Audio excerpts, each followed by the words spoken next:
Dark side of Lord Vishnu who is Parshuram. एक, भगवान परशुराम का जन्म वैशाख तृतीय शुक्ला को एक ब्राह्मण ऋषि परिवार में हुआ था। भगवान परशुराम का जन्म स्थान मध्य प्रदेश के जानापाव पर्वत बताया जाता है।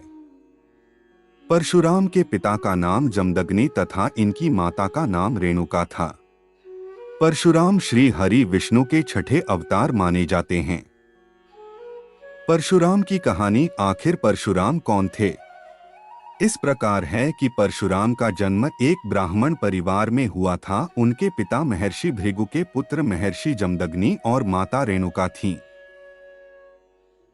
2. उनके जन्म के संबंध में प्रचलित पौराणिक कथा के अनुसार महर्षि जमदग्नि ने पुत्रेष्टि यज्ञ किया था, जिससे प्रसन्न होकर देवराज इंद्र ने उनकी पत्नी रेणुका को वरदान दिया था। इस वरदान के परिणामस्वरूप ही उनकी पत्नी रेणुका के गर्भ से वैशाख की शुक्ल तृतीया यानी अक्षय तृतीय को 5वें पुत्र के रूप में परशुराम का जन्म हुआ। परशुराम का जन्म स्थान मध्य प्रदेश के इंदौर जिला ग्राम मानपुर के जानापाव पर्वत था। परशुराम जी का उल्लेख रामायण, महाभारत, भागवत पुराण और यहाँ तक कि कल्कि पुराण तक में मिलता है। 3. वैसे उनकी लोकप्रियता का सबसे बड़ा कारण अहंकारी और धृष्ट है वंशी क्षत्रियों का पृथ्वी से 21 बार संहार किया जाना है। मान्यता यह भी है कि भारत में मौजूद अधिकतर ग्राम भगवान परशुराम द्वारा ही बसाए गए हैं। उनका प्रमुख उद्देश्य पृथ्वी पर हिंदू वैदिक संस्कृति का प्रचार प्रसार करना था। भगवान परशुराम भले ही ब्राह्मण परिवार से संबंध रखते हो, पर वे केवल ब्राह्मण समाज के ही आदर्श नहीं हैं, बल्कि पूरे हिंदू समाज के आदर्श माने जाते हैं। 4. सतयुग में जब उन्हें भगवान शिव के दर्शन करने से गणेश जी द्वारा रोका गया, तो उन्होंने अपने परशु से गणेश जी के दंत पर प्रहार कर दिया था। तभी से गणेश जी एक दंत कहलाए। प्रभु श्री राम के काल में भी उनका उल्लेख हमें मिलता है, तो महाभारत काल में भी उन्होंने श्री कृष्ण को सुदर्शन चक्र देकर उपलब्ध कराकर अपना प्रमाण दिया। इसी वजह से यह कहा जाता है कि कलिकाल के अंत में भी परशुराम अवतार अवश्य ही दिखाई देंगे। परशुराम भगवान विष्णु के छठे और आवेशावतार माने जाते हैं। 5. अपने पितामह महर्षि भृगु द्वारा किए गए नामकरण संस्कार के बाद राम कहलाए और शिवजी द्वारा दिए गए फरसा के कारण उनका नाम परशुराम पड़ा। साथ ही बता दें कि वे महर्षि जमदग्नि का पुत्र होने के कारण जामदग्नि भी कहलाए जाते हैं।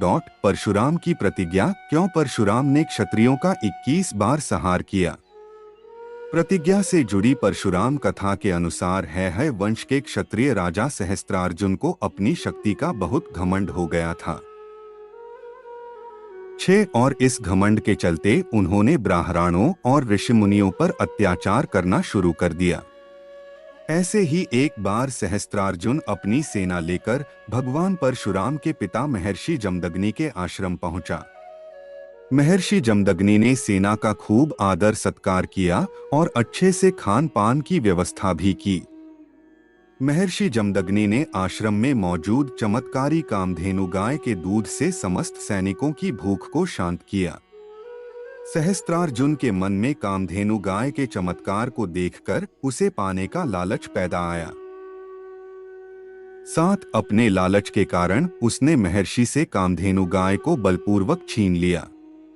जब इस बात की भनक परशुराम को लगी, तो उन्होंने क्रोध में आकर सहस्त्रार्जुन का वध कर डाला। फिर यहीं से शुरू परशुराम की प्रतिज्ञा की कहानी आरंभ होती है, जब सहस्त्रार्जुन के पुत्रों ने प्रतिशोध की अग्नि में जलते हुए महर्षि जमदग्नि का वध कर दिया। पिता की हत्या किए जाने के बाद उनकी मां रेणुका भी वियोग में चिता पर सती हो गईं। 8. परशुराम ने अपने पिता के शरीर पर 21 घाव को देखे थे। इन घावों को देखते हुए ही उसी क्षण परशुराम ने प्रतिज्ञा ली कि वह इस धरती से समस्त क्षत्रिय वंशों का 21 संहार करेंगे। परशुराम गॉड। भगवान परशुराम के कितने नाम हैं? परशुराम जी की कथा में उनके अनेकों नाम हैं, जिनमें से हमने उनके कुल 21 नामों का जिक्र किया है, जो इस प्रकार है। 9 भार्गव धृगुप्ती रेणुके कोंकणासुत जामदग्न्य राम परशुधर खंड परशु ऊर्ध्वरेता मातृकच्छिद मातृप्राणद कार्तवीर्यारी क्षत्रांतक न्यक्ष न्यस्तदंड क्रौचारी ब्रह्मराशि स्वामीजंघी सह्याद्रिवासी चिरंजीवी आदि। परशुराम ने माता का वध क्यों किया? Why परशुराम भगवान killed his mother? परशुराम ने अपनी माता का वध अपने पिता महर्षि भृगु के कहने पर किया। 10 जब रेणुका के देरी से आने के कारण क्रोध के आवेग में महर्षि भृगु ने माता रेणुका का सिर काटने के आदेश दिया तो उनके सभी भाइयों ने ऐसा करने से मना कर दिया, जिस पर महर्षि भृगु ने उन्हें विचार चेतना नष्ट हो जाने का श्राप दे दिया था। जब परशुराम से उन्होंने ऐसा करने के लिए कहा तो श्राप के भय और अपने पिता की आज्ञा का उल्लंघन न करते हुए उन्होंने अपनी माता रेणुका का सर धड़ से अलग कर दिया। 11 महर्षि भृगु परशुराम के आज्ञा पालन से खुश हुए और फिर उन्होंने वरदान मांगने को कहा। परशुरामी ने अपने पिता से 3 वरदान मांगे, जिसमें से पहला वरदान था उनकी माता को जीवित कर दिया जाए, दूसरा वरदान था भाइयों की विचार चेतना नष्ट न हो और तीसरा वरदान था कि उन्हें मरने की स्मृति याद न रहे। भगवान परशुराम जी की पत्नी का क्या नाम था? श्रीमद् भागवतम में परशुराम के विवाह के संबंध में कोई उल्लेख नहीं मिलता है, इसलिए अधिकतर लोगों का मानना है 12 कि वे आजीवन ब्रह्मचारी रहे, जबकि विष्णु पुराण में परशुराम की पत्नी के संबंध में हमें वर्णन इस प्रकार मिलता है। पुनश्च पद्मा संपादित यदादित्यो भवद्धर्यः यदा च भार्गवो रामस्तदा बुद्धित्व धातु, अर्थात पद्म का जन्म तब हुआ जब हरि आदित्य अदिति के पुत्र बने और जब वे भार्गव राम बने तो वह धरणी के रूप में आईं। पौराणिक परशुराम स्टोरी में वे भगवान विष्णु के अवतार माने जाते हैं, इसलिए उनकी पत्नी माता लक्ष्मी की अवतार धरणी बताई गई हैं। 13 परशुराम के शिष्य भीष्म पितामह, गुरु द्रोणाचार्य और अंगराज कर्ण उनके शिष्य थे, जिन्होंने महाभारत के युद्ध में 17 दिनों तक युद्ध की कमान संभाले रखी थी। परशुराम ने माता का सिर क्यों काटा? परशुराम की कथा के अनुसार उन्होंने अपने पिता महर्षि भृगु की आज्ञा का पालन करते हुए अपनी माता का सिर काटा था। भगवान परशुराम कितने भाई थे? 15 महाभारत और विष्णु पुराण के अनुसार परशुराम जी का मूल नाम राम था, किंतु जब भगवान शिव ने उन्हें अपना परशु नामक अस्त्र प्रदान किया तभी से उनका नाम परशुराम जी हो गया।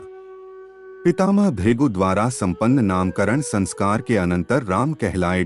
परशुराम की माता किस जाति की थी? उनके पिता यदि ब्राह्मण ऋषि थे तो माता क्षत्रिय राजकुमारी।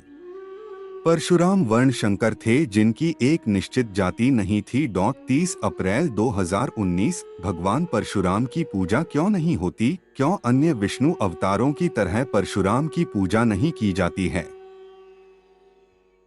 16 भगवान परशुराम जी श्रीहरि विष्णु का आवेशावतार हैं। इनका कार्य व लीला श्री राम व श्री कृष्ण की तरह विस्तृत नहीं है। भगवान परशुराम जी ने आताताई राजाओं का विनाश किया है। अगर आपको मेरा वीडियो अच्छा लगा, चैनल को सब्सक्राइब और लाइक करना। धन्यवाद।